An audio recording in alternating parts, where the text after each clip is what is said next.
ისტორიულად და პოლიტიკურად როგორი კლუბ ხვილო უნდა იყო გულწრფელად გჯეროდეს რომ რომელიმე ქართული პარტია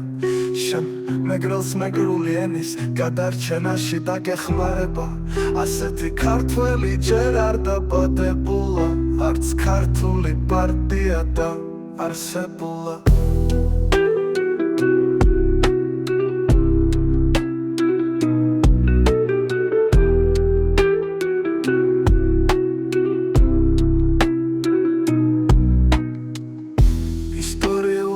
და პოლიტიკურად როგორი გულუბრყვილო უნდა იყო გულწრფელად გჯეროდეს რომ რომელიმე ქართული პარტია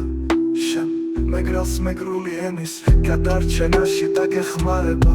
ასეთი ქართველი ჯერ არ დაბადებულა არც ქართული პარტია დაარსებულა